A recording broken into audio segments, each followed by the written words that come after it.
Hey kids, now there's 3 new Winnie the Pooh videos for playtime fun with Pooh and all his friends. Hey, it's playtime, yippee time.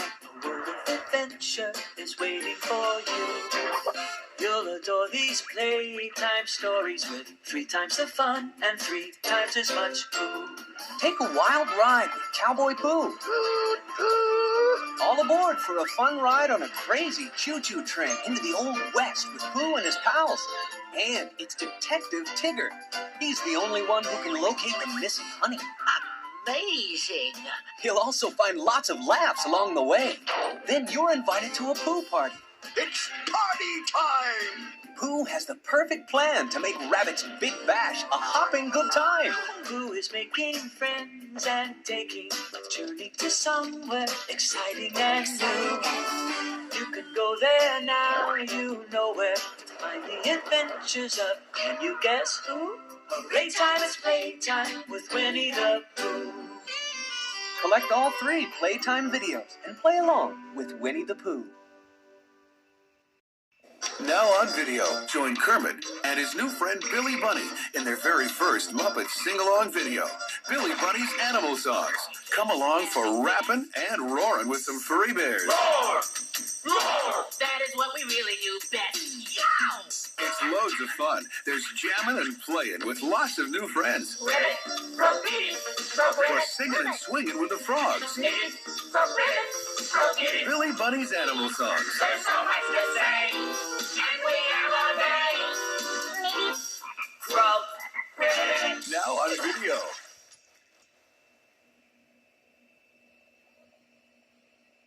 Now available from Jim Henson Video. It's Fraggle Rock, a special underground world inhabited by the Fraggles, who adore music and love to play.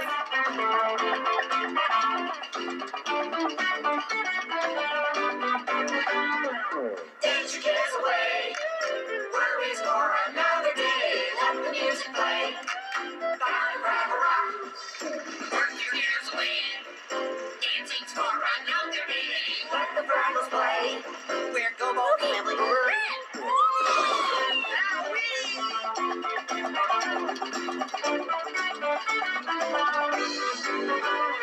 Ooh, a Fraggle! Hey, look, Rock! I got a Fraggle! Dance your cares away, worries for another day. Let the music play. Down at Fraggle Rock. Down at Fraggle Rock. Down at Fraggle Rock.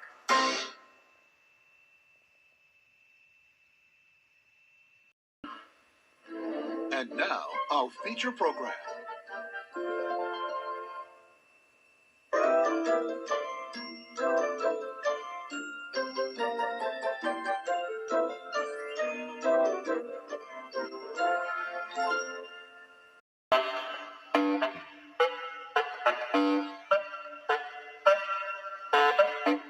This is the original Pooh country. Christopher Robin actually lived somewhere down there. And this is where Winnie the Pooh, Piglet, Eeyore, Owl, Rabbit, and all the rest of them lived and roamed. Nobody seemed to know where they came from. But there they were, in the forest, Kanga and Baby Roo. When Pooh asked Christopher Robin, how did they come here? Christopher Robin said, in the usual way, if you know what I mean, Pooh. And Pooh didn't said, oh. Then he nodded his head twice and said, in the usual way. Ah. Then he went to call upon his friend Piglet to see what he thought about it. And at Piglet's house he found Rabbit. So they all talked about it together. What I don't like about it is this, said Rabbit. Here are we, you, Piglet, and me, and suddenly, and Eeyore, said Pooh. And Eeyore, and then suddenly, and Owl, said Pooh. And Owl. And then all of a sudden, oh, and Eeyore, said Pooh, I was forgetting him. Here we are, said Rabbit, very slowly and carefully, all of us. And then suddenly we wake up one morning, and what do we find? We find a strange animal among us. An animal of whom we have never even heard before. An animal who carries her family about with her in her pocket. Suppose I carried my family about with me in my pocket. How many pockets should I want? 16, said Piglet. 17, isn't it? Said Rabbit. And one more for a handkerchief? That's 18. 18 pockets in one suit. I haven't time. There was a long and thoughtful silence. And then Pooh, who'd been frowning very hard for some minutes, said, I make it 15. What? Said Rabbit. 15. 15 what? Your family. What about them? Pooh rubbed his nose and said he thought Rabbit had been talking about his family. Did I? Said Rabbit carelessly. Yes, you said. Never mind, Pooh, said Piglet impatiently. The question is, what are we to do about Kanga? Oh, I see, said Pooh. The best way, said Rabbit, would be this. The best way would be to steal Baby Roo and hide him. And then, when Kanga says, where's Baby Roo, we say, aha. Aha, said Pooh, practicing. Aha. Aha. Of course, he went on, we could say, aha, even if we hadn't stolen Baby Roo. Pooh, said Rabbit kindly, you haven't any brain. I know, said Pooh humbly. We say aha so that Kanga knows that we know where Baby Roo is. Aha means we'll tell you where Baby Roo is if you promise to go away from the forest and never come back. Now don't talk while I think. Pooh went into a corner and tried saying aha in that sort of voice. Sometimes it seemed to him that it did mean what Rabbit said, and sometimes it seemed to him that it didn't. I suppose it's just practice, he thought. I wonder if Kanga will have to practice too, so as to understand it. There's just one thing, said Piglet, fidgeting a bit. I was talking to Christopher Robin, and he said that a Kanga was generally regarded as one of the fiercer animals. I am not frightened of fierce animals in the ordinary way, but it is well known that if one of the fiercer animals is deprived of its young, it becomes as fierce as two of the fiercer animals. In which case, aha is perhaps a foolish thing to say. Piglet, said Rabbit, taking out a pencil and licking the end of it, you haven't any pluck.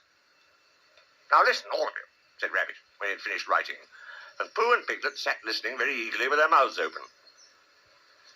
This is what Rabbit read out. Plan to capture Baby Roo. 1. General remarks. Kanga runs faster than any of us, even me. 2. More general remarks. Kanga never takes her eyes off Baby Roo, except when he's safely buttoned up in her pocket. 3. Therefore, if we are to capture Baby Roo, we must get a long start, because Kanga runs faster than any of us, even me. See number 1. 4. A thought. If Roo had jumped out of Kanga's pocket and Piglet had jumped in, Kanga wouldn't know the difference because Piglet is a very small animal. 5. Like Roo. 6. But Kanga would have to be looking the other way first so as not to see Piglet jumping in. 7. See number 2. Kanga never takes her eyes off Baby Roo except when he's safely buttoned up in her pocket. 8. Another thought. But if Pooh was talking to her very excitedly, she might look the other way for a moment.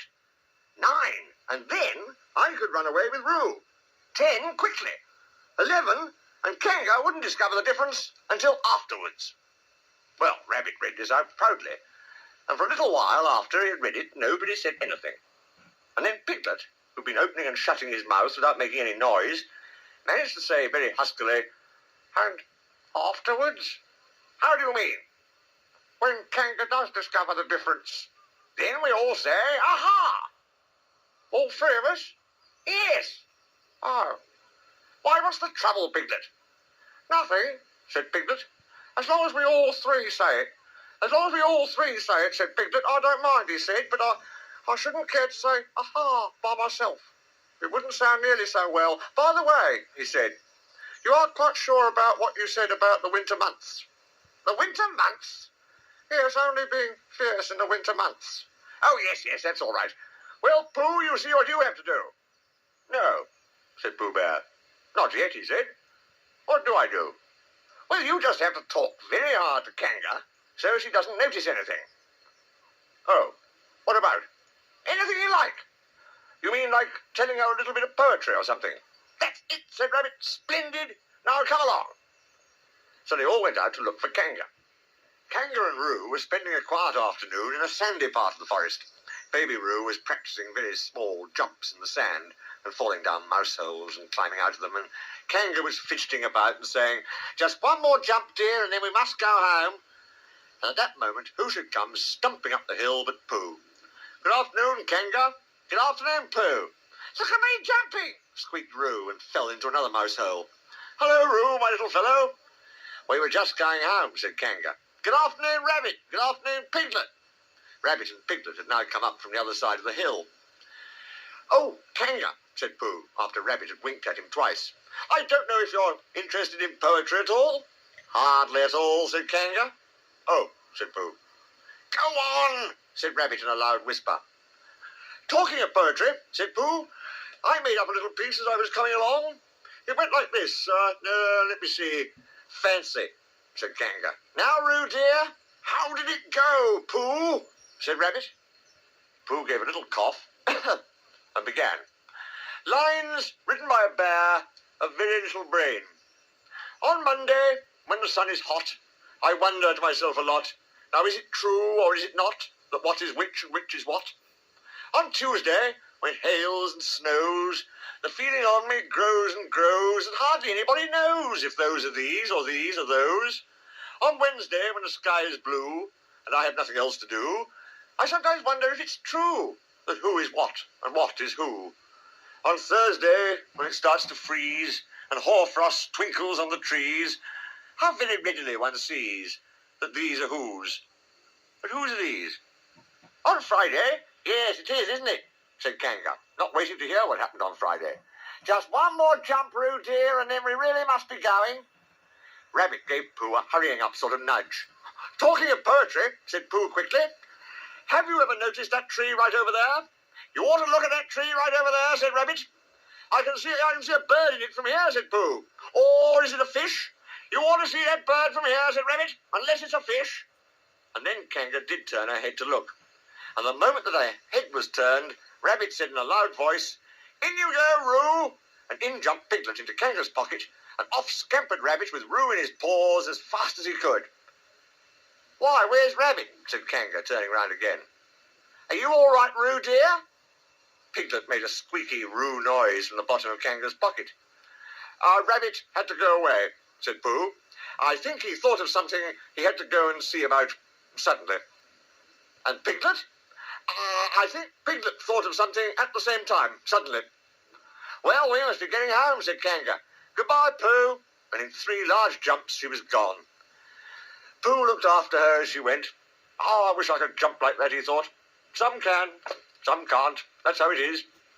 But there were moments when Piglet wished that Kanga couldn't. Often when he had had a long walk home through the forest, he'd wished that he were a bird. But now he thought jerkily to himself at the bottom of Kanga's pocket, "If this is flying, I shall never really take to it." And as he went up in the air, he said, "Ooh!" And as he came down, he said, "Ow!" And as he was saying, "Ooh, ow! Ooh, ow! Ooh, ow!" all the way to Kanga's house. Of course, as soon as Kanga unbuttoned her pocket, she saw what had happened. Just for a moment, she thought she was frightened, and then she knew she wasn't, for she felt sure that Christopher Robin would never let any harm happen to Roo. So she said to herself, "If they are having a joke with me, I will have a joke with them." "Now then, Roo, dear," she said as she took Piglet out of her pocket. "Bedtime." "Aha," said Piglet, as well as he could after his terrifying journey. But it wasn't a very good aha, and Kanga didn't seem to understand what it meant. "Bath first," said Kanga in a cheerful voice. "Ha-ha," said Piglet again, looking around anxiously for the others. But the others weren't there. Rabbit was playing with Baby Roo in his own house, and feeling more fond of him every minute. And Pooh, who had decided to be a Kanga, was still at the sandy place on the top of the forest, practicing jumps. "I'm not at all sure," said Kanga in a thoughtful voice, "that it wouldn't be a good idea to have a cold bath this evening. Would you like that, Roo, dear?" Piglet, who had never been really fond of baths, shuddered a long, indignant shudder, and said in as brave a voice as he could, "Kanga, I see that the time has come to speak plainly." "Funny little Roo," said Kanga as she got the bath water ready. "I am not Roo," said Piglet loudly. "I am Piglet. Yes, dear, yes, said Kanga soothingly, and imitating Piglet's voice too. So clever of him, she went on, as she took a large bar of yellow soap out of the cupboard. What will he be doing next? Can't you see, shouted Piglet. Haven't you got eyes? Look at me. I am looking, Roo dear, said Kanga rather severely. And you know what I told you yesterday about making faces? If you go on making faces like Piglet's, you'll grow up to look like Piglet and then think how sorry you will be. Now then, into the bath and don't let me have to speak to you about it again. Before he knew where he was, Piglet was in the bath, and Kanga was scrubbing him firmly with a large, lathery flannel. You did it on purpose, spluttered Piglet as soon as he could speak, and then accidentally had another mouthful of lathery flannel. That's right, dear, don't say anything, said Kanga. And in another minute, Piglet was out of the bath and being rubbed dry with a towel. Now, said Kanga, there's your medicine and then bed. What medicine? Said Piglet. To make you grow big and strong, dear. You don't want to grow up small and weak like Piglet, do you? Well, then. At that moment, there was a knock at the door. Come in, said Kanga, and in came Christopher Robin. Christopher Robin, cried Piglet. Tell Kanga who I am. She keeps saying I'm Roo. I'm not Roo, am I? Christopher Robin looked at him very carefully and shook his head. It can't be Roo, he said, because I've just seen Roo playing in Rabbit's house. Well, said Kanga, fancy that. Fancy my making a mistake like that. There you are, said Piglet. I told you so. I'm Piglet. Christopher Robin shook his head again. Oh, you're not Piglet, he said. I know Piglet well, and he's quite a different colour. Piglet began to say that this was because he had just had a bath, and then he thought that perhaps he wouldn't say that. And as he opened his mouth to say something else, Kanga slipped the medicine spoon in and then patted him on the back and told him that it was really quite a nice taste when he got used to it. I knew it wasn't Piglet, said Kanga. I wonder who it can be. Perhaps it's some relation of Pooh's, said Christopher Robin. What about a nephew or an uncle or something? Kanga agreed that this was probably what it was, and said that they would have to call it by some name. I shall call it Pootle, said Christopher Robin. Henry Pootle for short. And just when it was decided, Henry Pootle wriggled out of Kanga's arms and jumped to the ground. To his great joy, Christopher Robin had left the door open. Never had Henry Pootle Piglet run so fast as he ran then, and he didn't stop running until he got quite close to his house. But when he was 100 yards away, he stopped running and rolled the rest of the way home so as to get his own nice, comfortable colour again. So Kanga and Roo stayed in the forest, and every Tuesday Roo spent the day with his great friend Rabbit, and every Tuesday Kanga spent the day with her great friend Pooh, teaching him to jump, and every Tuesday Piglet spent the day with his great friend Christopher Robin. So they were all happy again.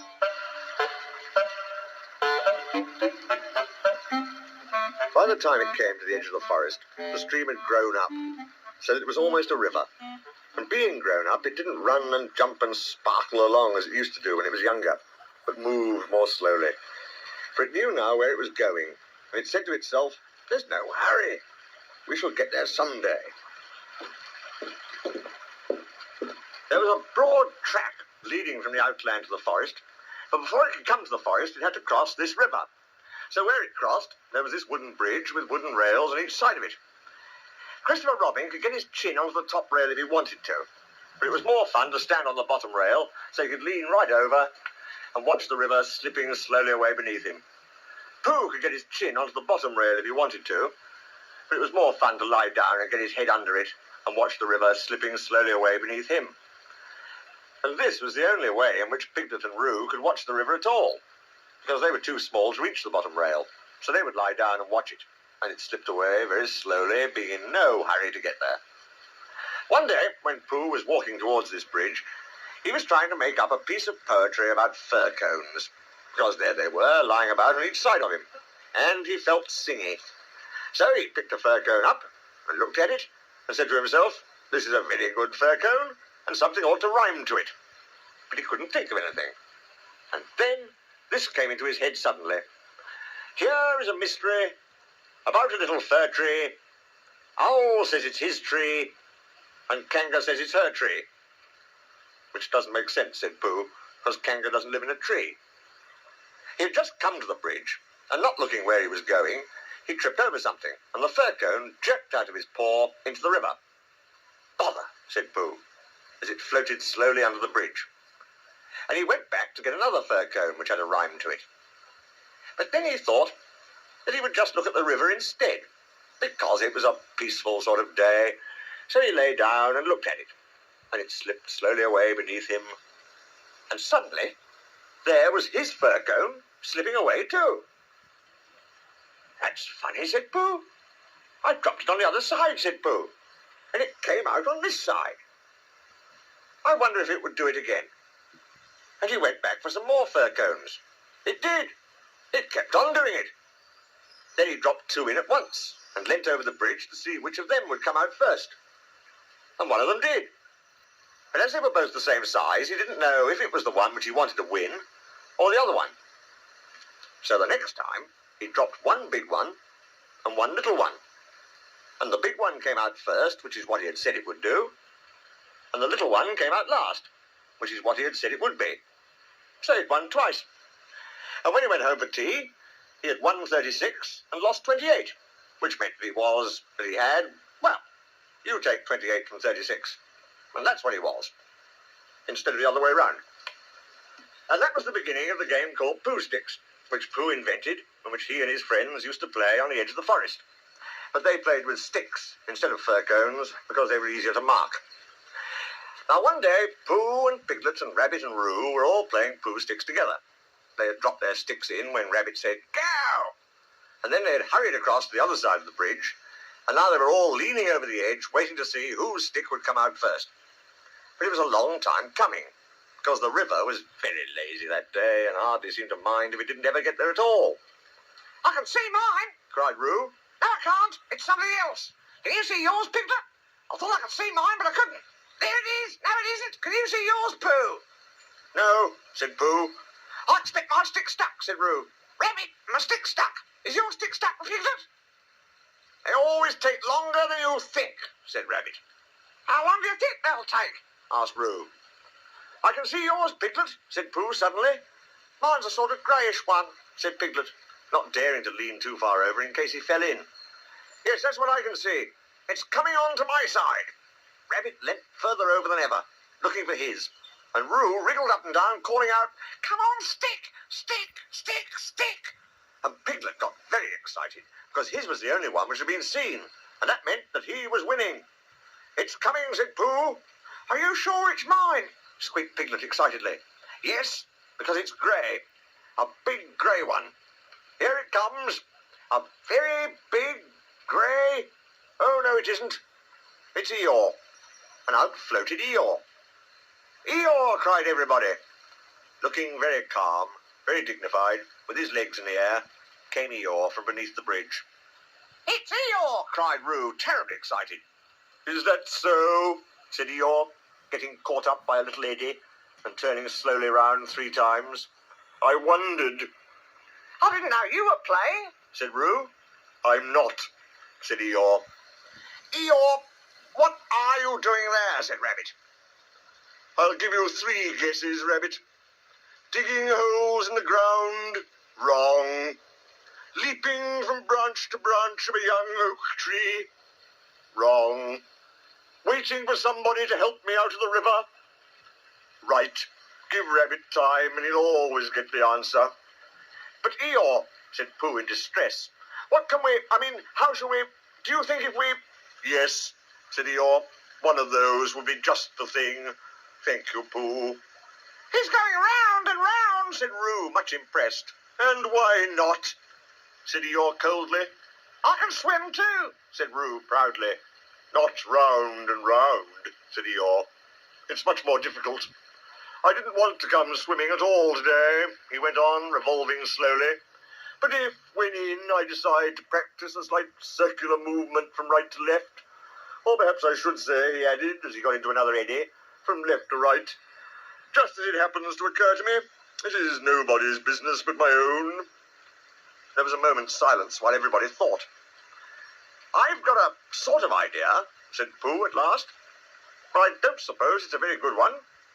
"I don't suppose it is either," said Eeyore. "Go on, Pooh," said Rabbit. "Let's have it." "Well, if we all threw stones and things into the river on one side of Eeyore, the stones would make waves, and the waves would wash him to the other side." "That's a very good idea," said Rabbit. And Pooh looked happy again. "Very," said Eeyore. "When I want to be washed, Pooh, I'll let you know." "Supposing we hit him by mistake," said Piglet anxiously. "Or supposing you missed him by mistake," said Eeyore. "Think of all the possibilities, Piglet, before you settle down to enjoy yourselves." But Pooh had got the biggest stone he could carry and was leaning over the bridge, holding it in his paws. "I'm not throwing it. I'm dropping it, Eeyore," he explained. "And then I can't miss. I mean, I can't hit you. Could you stop turning round for a moment? Because it muddles me rather." "No," said Eeyore. "I like turning round." Rabbit began to feel that it was time he took command. "Now, Pooh," he said, "when I say now, you can drop it. Eeyore, when I say now, Pooh will drop his stone." "Thank you very much, Rabbit, but I expect I shall know." "Are you ready, Pooh? Piglet, give Pooh a little more room. Get back there, Roo. Are you ready?" "No," said Eeyore. "No," said Rabbit. Pooh dropped his stone. There was a loud splash, and Eeyore disappeared. It was an anxious moment for the watchers on the bridge. They looked and looked, and even the sight of Piglet's stick coming out a little in front of Rabbit's didn't cheer them up as much as you would have expected. And then, just as Pooh was beginning to think that he must have chosen the wrong stone, or the wrong river, or the wrong day for his idea, something grey showed for a moment by the riverbank, and it got slowly bigger and bigger, and at last it was Eeyore coming out. With a shout, they rushed off the bridge and pushed and pulled at him, and soon he was standing among them again on dry land. "Oh, Eeyore, you are wet," said Piglet, feeling him. Eeyore shook himself and asked somebody to explain to Piglet what happened when you'd been inside a river for quite a long time. "How did you fall in, Eeyore?" asked Rabbit, as he dried him with Piglet's handkerchief. "I didn't," said Eeyore. "But how?" "I was bounced," said Eeyore. "Who?" said Roo excitedly. "Did somebody push you?" "Somebody bounced me. I was just thinking by the side of the river, thinking, if any of you know what that means, when I received a loud bounce." "Oh, Eeyore," said everybody. "Are you sure you didn't slip?" asked Rabbit wisely. "Of course I slipped. If you're standing on the slippery bank of a river and somebody bounces you loudly from behind, you slip. What do you think I did?" "But who did it?" asked Roo. Eeyore didn't answer. "I expect it was Tigger," said Piglet nervously. "But Eeyore," said Pooh, "was it a joke or an accident? I mean, I didn't stop to ask, Pooh. Even at the very bottom of the river I didn't stop to say to myself, is this a hearty joke or is it the merest accident? I just floated to the surface and said to myself, it's wet, if you know what I mean." "And where was Tigger?" asked Rabbit. Before Eeyore could answer, there was a loud noise behind them, and through the hedge came Tigger himself. "Hello, everybody," said Tigger cheerfully. "Hello, Tigger," said Roo. Rabbit became very important suddenly. "Tigger," he said solemnly, "what happened just now?" "Just when?" said Tigger, a little uncomfortably. "When you bounced Eeyore into the river." "I didn't bounce him." "You bounced me," said Eeyore gruffly. "I didn't really. I had a cough, and I happened to be behind Eeyore, and I said, grrr, oopshucks." "Why?" said Rabbit, helping Piglet up and dusting him. "It's all right, Piglet." "It took me by surprise," said Piglet nervously. "That's what I call bouncing," said Eeyore.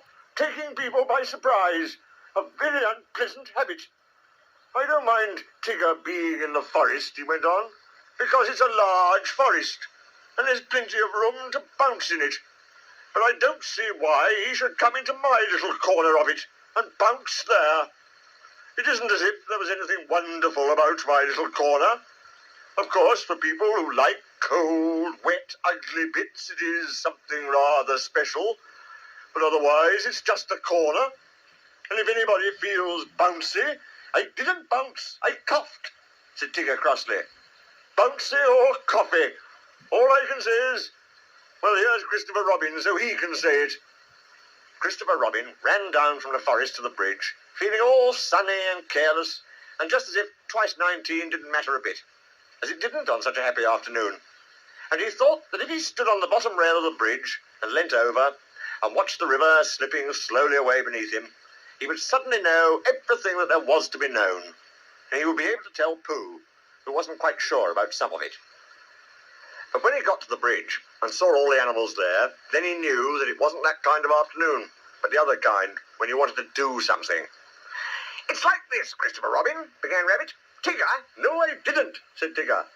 "Well, anyhow, there I was," said Eeyore. "But I don't think he meant to," said Pooh. "He just is bouncy," said Piglet, "and he can't help it." "Try bouncing me, Tigger," said Roo eagerly. "Eeyore, Tigger's going to try me. Piglet, do you think—" "Yes, yes," said Rabbit. "We don't all want to speak at once. The point is, what does Christopher Robin think about it?" "All I did was I coughed," said Tigger. "He bounced," said Eeyore. "Well, I sort of boffed," said Tigger. "Hush," said Rabbit, holding up his paw. "What does Christopher Robin think about it all? That's the point." "Well," said Christopher Robin, not quite sure what it was all about. "I think—" "Yes," said everybody. "I think we ought to play Pooh Sticks." So they did. And Eeyore, who had never played before, won more times than anybody else.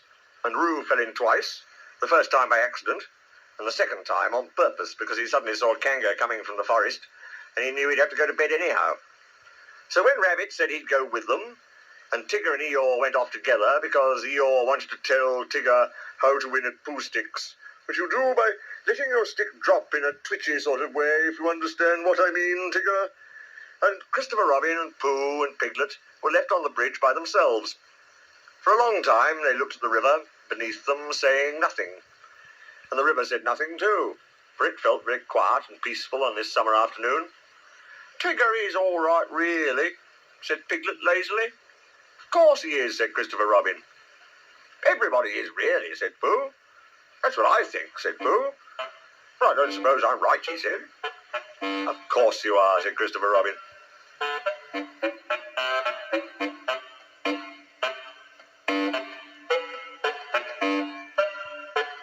It was going to be one of Rabbit's busy days.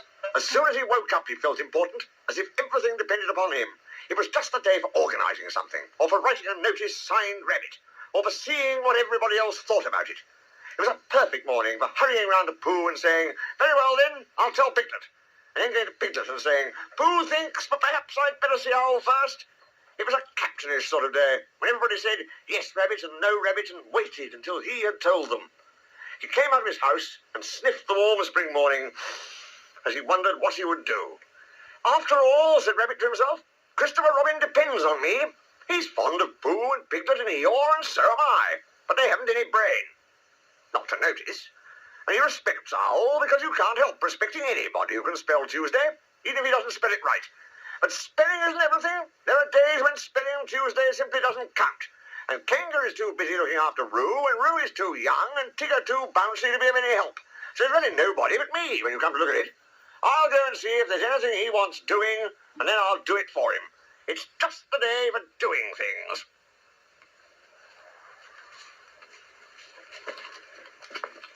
Rabbit hurried on to the edge of the 100-acre wood, feeling more important every minute, and soon he came to the tree where Christopher Robin lived.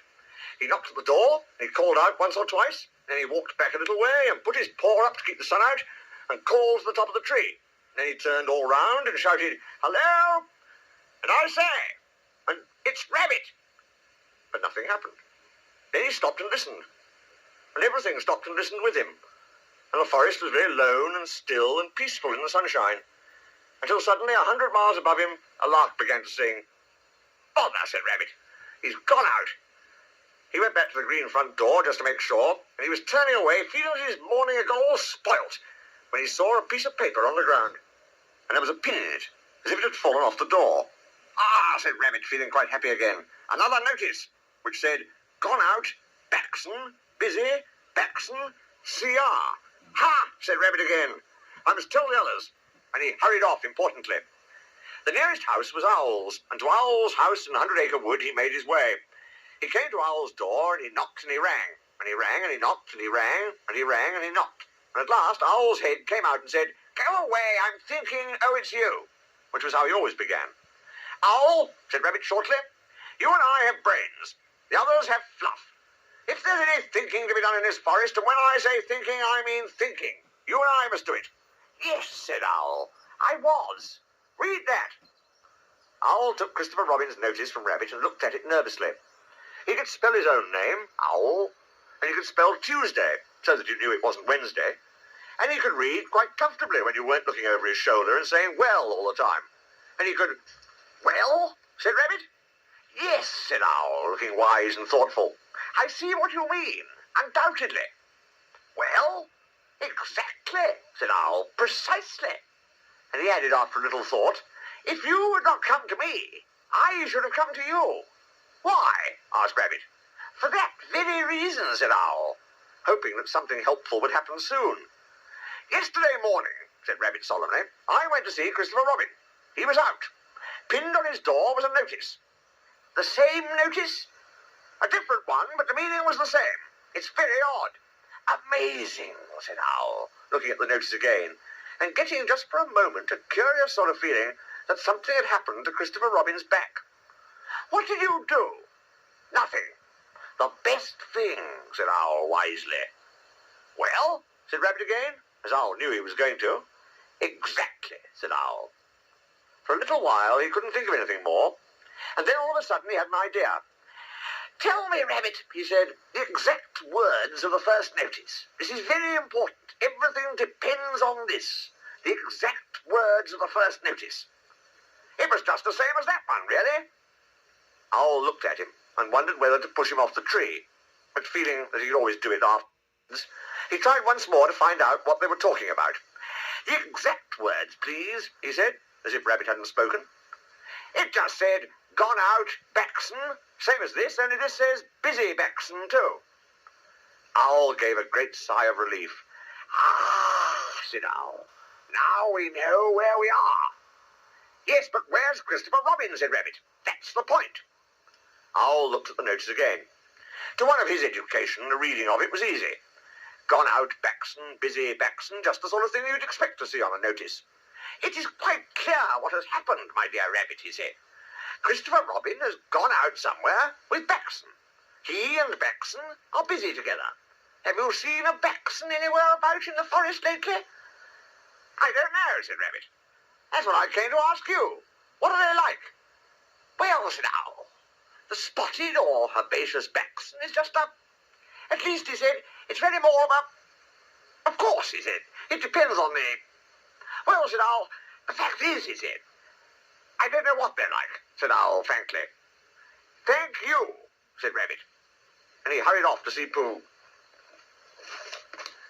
Before he had gone very far, he heard a noise, so he stopped and listened. This was the noise. Noise by Pooh. Oh, the butterflies are flying now the winter days are dying, and the primroses are trying to be seen, and the turtle doves are cooing, and the woods are up and doing, for the violets are bluing in the green. Oh, the honeybees are gumming on their little wings and humming that the summer which is coming will be fun. And the cows are almost cooing and the turtle doves are mooing, which is why a Pooh is pooing in the sun. For the spring is very springy, you can see a skylark singing, and the bluebells which are ringing can be heard. And the cuckoo isn't cooing, but is cooking, and is oohing, and a Pooh is simply pooing, like a bird. Hello, Pooh, said Rabbit. Hello, Rabbit, said Pooh dreamily. Did you make that song up? Well, I sort of made it up, said Pooh. It isn't brain, he went on humbly, because you know why, Rabbit. But it comes to me sometimes. Ah, said Rabbit, who never let things come to him, but always went and fetched them. Well, the point is, have you seen a spotted or herbaceous Baxon in the forest at all? No, said Pooh. No, said Pooh. I saw Tigger just now. That's no good. No, said Pooh. I thought it wasn't. Have you seen Piglet? Yes, said Pooh. I suppose that isn't any good either, he asked meekly. Well, it depends if he saw anything. He saw me, said Pooh. Rabbit sat down on the ground next to Pooh, and feeling much less important like that, stood up again. What it all comes to is this, he said. What does Christopher Robin do in the morning nowadays? What sort of thing? Well, can you tell me anything you've seen him do in the morning, these last few days? Yes, said Pooh. We had breakfast together yesterday, by the pine trees. I'd made up a little basket, just a little fair-sized basket, an ordinary biggish sort of basket full of... Yes, said Rabbit. but I mean later than that. Have you seen him between 11 and 12? Well, said Pooh, at 11 o'clock. At 11 o'clock, well, at 11 o'clock, you see, I generally get home about then, because I have one or two things to do. 11:15 then. Well, said Pooh, 1/2 past. Yes, said Pooh, at 1/2 or perhaps later I might see him. And now that he did think of it, he began to remember that he hadn't seen Christopher Robin about so much lately. Not in the mornings. Afternoons, yes. Evenings, yes. Before breakfast, yes. Just after breakfast, yes. And then perhaps see you again, Pooh, and off he'd go. That's just it, said Rabbit. Where? Perhaps he's looking for something. What? Asked Rabbit. That's just what I was going to say, said Pooh. And then he added, perhaps he's looking for a spotted or herbaceous baxen? Yes, said Pooh. One of those. In case it isn't. Rabbit looked at him severely. I don't think you're helping, he said. No, said Pooh. I do try, he added humbly. Rabbit thanked him for trying, and said that he would now go and see Eeyore, and Pooh could walk with him if he liked. But Pooh, who felt another verse of his song coming on him, said he would wait for Piglet. Goodbye, Rabbit. So Rabbit went off. But as it happened, it was Rabbit who saw Piglet first. Piglet had got up early that morning to pick himself a bunch of violets, and when he picked them and put them in a pot in the middle of his house, it suddenly came over him that nobody had ever picked Eeyore a bunch of violets, and the more he thought of this, the more he thought how sad it was to be an animal who had never had a bunch of violets picked for him. So he hurried out again, saying to himself, Eeyore violets, and violets Eeyore, in case he forgot, because it was that sort of day, and he picked a large bunch and trotted along, smelling them and feeling very happy, until he came to the place where Eeyore was. Oh, Eeyore, began Piglet, a little nervously, because Eeyore was busy. Eeyore put out a hoof and waved him away. Tomorrow, said Eeyore, or the next day. Piglet came a little closer to see what it was. Eeyore had 3 sticks on the ground and was looking at them. 2 of the sticks were touching at one end, but not at the other, and the 3rd stick was laid across them.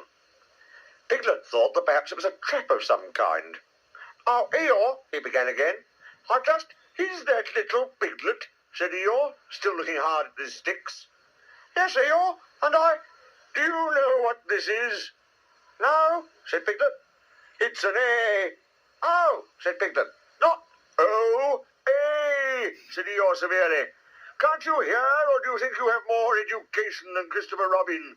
Yes, said Piglet. No, said Piglet very quickly, and he came closer still.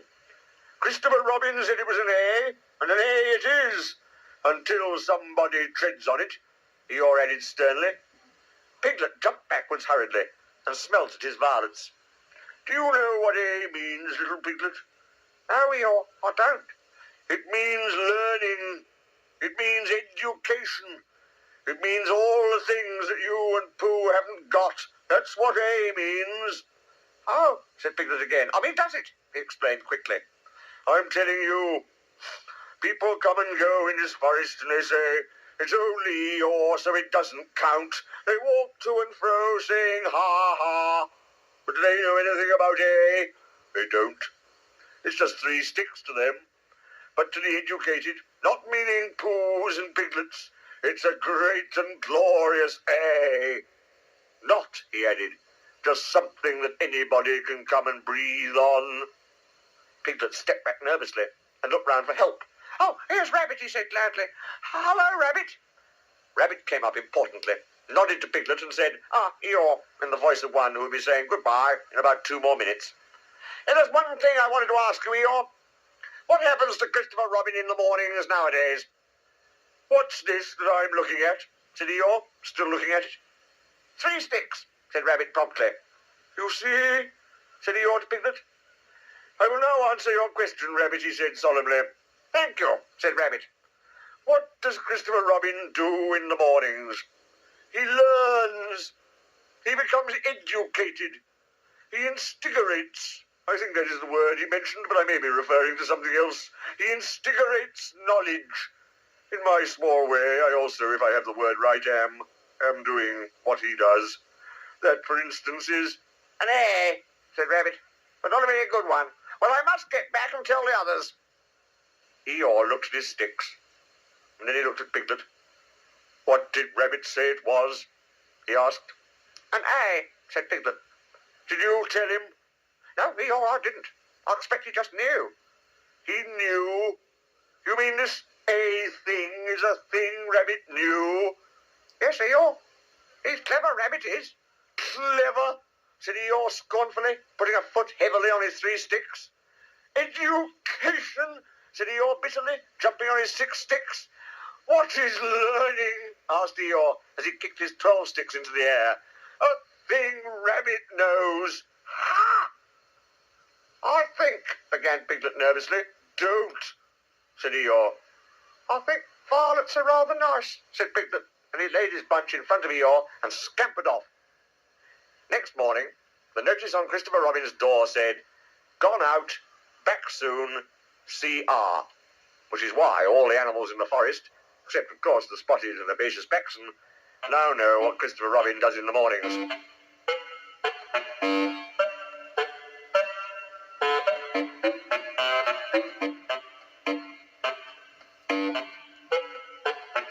Christopher Robin was going away.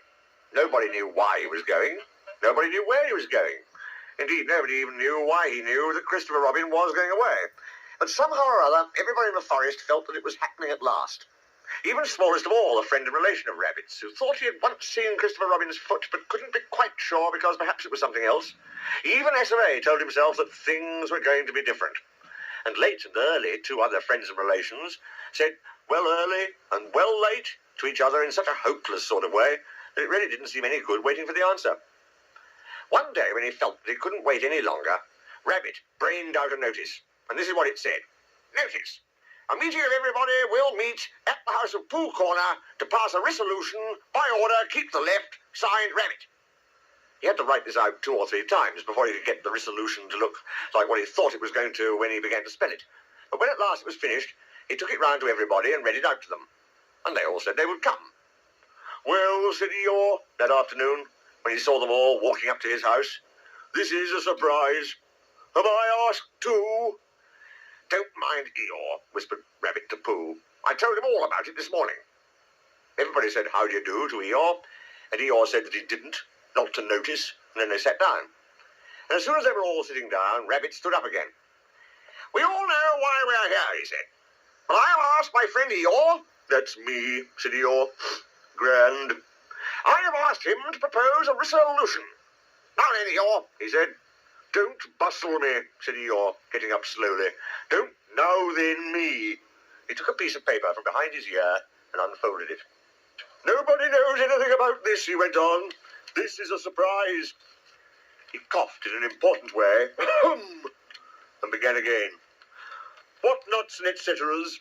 Before I begin, or perhaps I should say before I end, I have a piece of poetry to read to you. Hitherto, a long word meaning, well, you'll see what it means directly.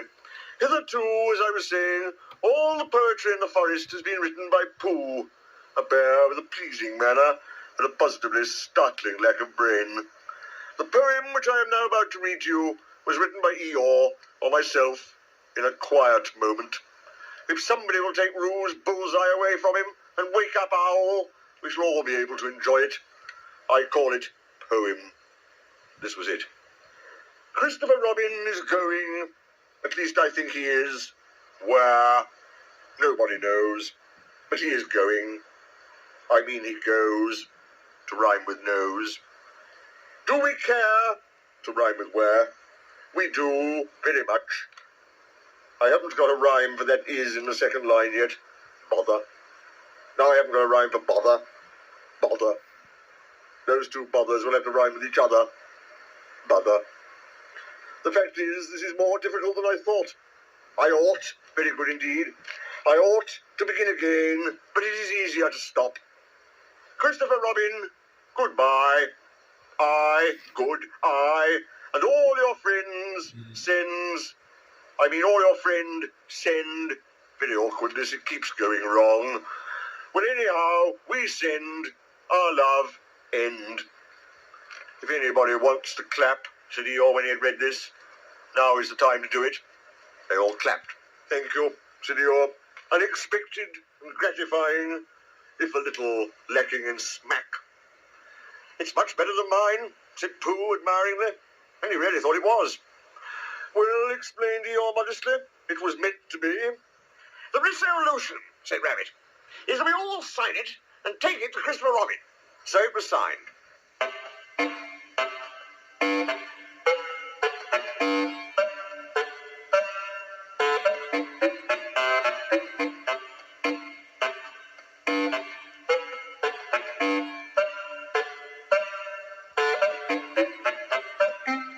And they all went off to Christopher Robin's house with it.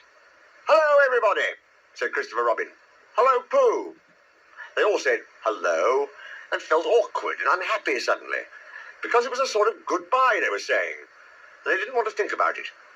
So they stood around and waited for somebody else to speak, and they nudged each other and said, go on, and gradually Eeyore was nudged to the front, and the others crowded behind him.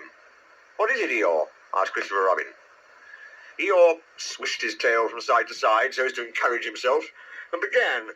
Christopher Robin, he said, we've come to say, to give you, it's called Written By, but we've all, because we've heard, I mean, we all know, well, you see, it's, well, that to put it as shortly as possible is what it is. And he turned round angrily on the others and said, everybody crowds around so in this forest. There's no space. I never saw a more spreading lot of animals in my life. Can't you see that Christopher Robin wants to be alone? I'm going. And he humped off.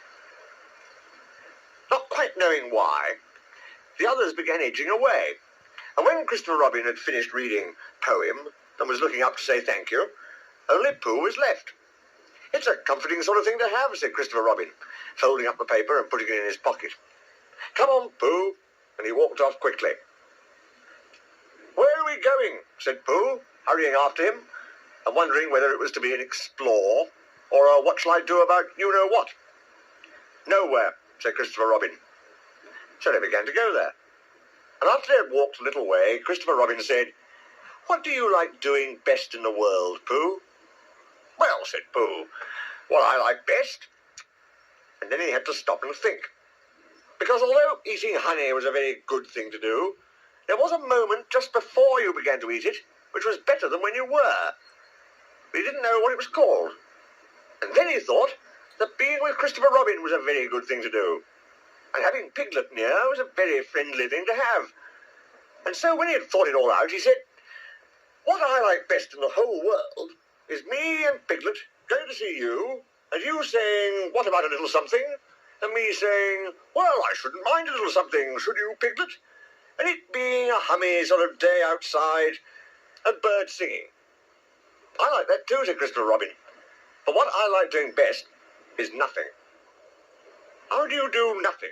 Asked Pooh, after he had wondered for a long time. Well, it's when people call out at you just as you are going off to do it. What are you going to do, Christopher Robin? And you say, oh, nothing. And then you go and do it. Oh, I see, said Pooh. This is a nothing sort of thing that we're doing now.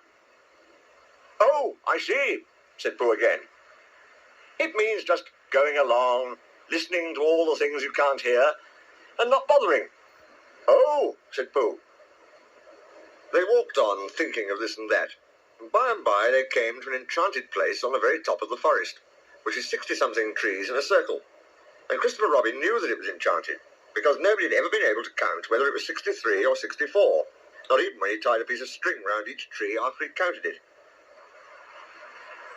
Being enchanted, the floor wasn't like the floor of the forest, gorse and bracken and heather, but close-set grass, quiet and smooth and green.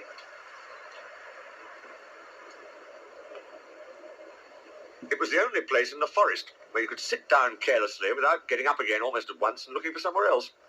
Sitting there, they could see the whole world spread out until it reached the sky. And whatever there was, all the world over, was with them in Galleon's lap. Suddenly Christopher Robin began to tell Pooh about some of the things. People called kings and queens, and something called factors, and a place called Europe, and an island in the middle of the sea where no ships came, and how you make a suction pump, if you want to, and when knights were knighted, and what comes from Brazil. And Pooh, his back against one of the 60-something trees, and his paws folded in front of him, said, "Oh, and I don't know," and thought how wonderful it would be to have a real brain which could tell you things. And by and by, Christopher Robin came to an end of the things and was silent. And he sat there looking out over the world and wishing it wouldn't stop. But Pooh was thinking too. And he said suddenly to Christopher Robin, "Is it a very grand thing to be an afternoon, what you said?" "A what?" said Christopher Robin lazily, as he listened to something else. "On a horse," explained Pooh. "A knight?" "Oh, was that it?" said Pooh. "I thought it was a... Is it as grand as a king and factors and all the other things you said?" "Well, it's not as grand as a king," said Christopher Robin. And then, as Pooh seemed disappointed, he added quickly, "But it's grander than factors." "Could a bear be one?" "Of course he could," said Christopher Robin. "I'll make you one." And he took a stick and touched Pooh on the shoulder and said, "Rise, Sir Pooh de Bear, most faithful of all my knights." So Pooh rose and sat down and said thank you, which is the proper thing to say when you've been made a knight, and he went into a dream again, in which he and Sir Pump and Sir Brazil and Factors lived together with a horse, and were faithful knights, all except Factors, who looked after the horse, to good King Christopher Robin. And every now and then he shook his head and said to himself, "I'm not getting it right." Then he began to think of all the things Christopher Robin would want to tell him when he came back from wherever he was going to, and how muddling it would be for a bear of very little brain to try and get them right in his mind. "So perhaps," he said sadly to himself, "Christopher Robin won't tell me any more." And he wondered if being a faithful knight meant that you just went on being faithful without being told things. Then suddenly again, Christopher Robin, who was still looking at the world with his chin in his hands, called out, "Pooh!" "Yes," said Pooh. When Pooh... "Yes, Christopher Robin?" "I'm not going to do nothing any more." "Never again?" "Well, not so much. They don't let you." Pooh waited for him to go on, but he was silent again. "Yes, Christopher Robin?" said Pooh helpfully. "Pooh, when I'm not doing nothing, will you come up here sometimes?" "Just me?" "Yes, Pooh."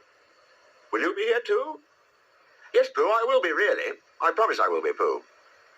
"That's good," said Pooh. "Pooh, promise you won't forget about me, ever? Not even when I'm 100? Pooh thought a little. "How old shall I be then?" 99. Pooh nodded. "I promise," he said. Still with his eyes on the world, Christopher Robin put out a hand and felt for Pooh's paw. "Pooh," said Christopher Robin earnestly, if I'm not quite..." He stopped and tried again. "Pooh, whatever happens, you will understand, won't you?" "Understand what?" "Oh, nothing." He laughed and jumped to his feet. "Come on." "Where?" said Pooh. "Anywhere," said Christopher Robin. So they went off together.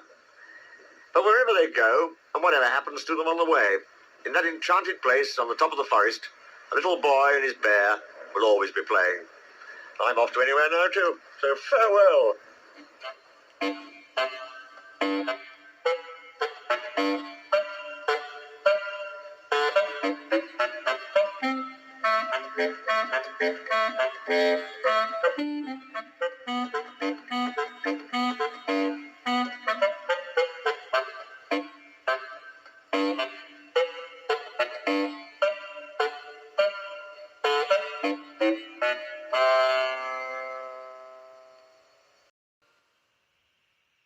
Hold everything! I got some spectacular news! Oh my! That's right. Now there's 3 new Winnie the Pooh videos that really make learning fun.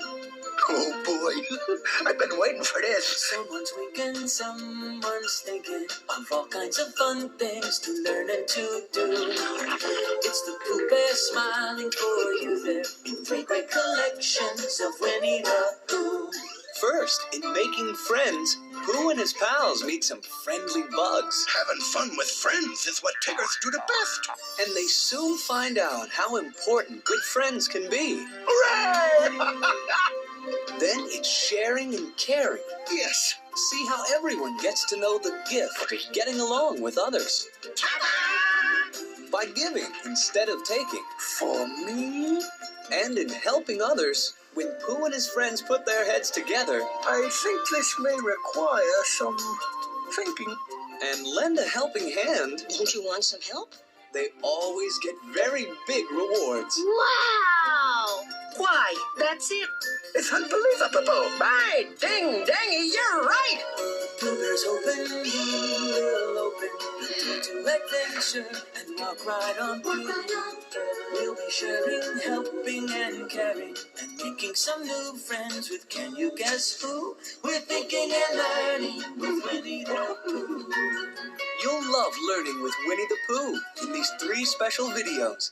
Collect them all from Walt Disney Home Video. Winnie the Pooh. Who said that? It's the narrator. For a bear of very little brain, he certainly finds quite a lot of excitement.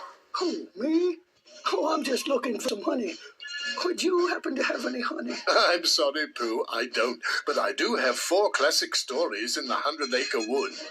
With you, and Tigger, and Eeyore, and Christopher Robin. You're all so much fun. Exactly. Well, actually, Mr. Narrator, I'm rather hungry. I'd do almost anything to fill my tummy. Sounds familiar, Pooh. Did you forget in Winnie the Pooh and the Honey Tree, you take to the air when your honey pot is bare? I shall fly like a bee.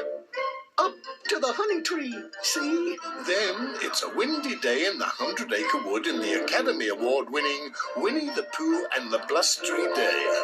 That's when I saved poor little Piglet, and everybody threw a party. Just for me. Whee! You are a hero. And you remember Winnie the Pooh and Tigger, too. Hello, Pooh. Think, think, think. What is that song that Tigger's always singing? The wonderful thing about Tiggers is Tigger the wonderful things. The tops are made of the rubber, the bottoms are made of the springs. The bouncy, trouncy, flouncy, pouncy, fun, fun, fun, fun, fun. But the most wonderful thing about Tiggers is I'm the only one. Oh, yes. That was the time we all tried to take the bounce out of Tigger. Don't be ridiculous. It didn't work out very well. That is, not as well as Eeyore's birthday party. That's right. In Winnie the Pooh and a Day for Eeyore, Eeyore thinks everyone's forgotten his birthday. Nobody cares. But you and your friends prove him wrong with a surprise party. This is so exciting. I'm sure kids of all ages will really have fun sharing these adventures with you, Pooh, and all your friends from the 100-Acre Wood. Why, certainly. There's 1, 2, 3, 4. Pots of honey? No, 4 Winnie the Pooh storybook videos. Bother. There's nothing more fun than collecting all 4. Except collecting honey, of course. TTFN. Ta-ta for now.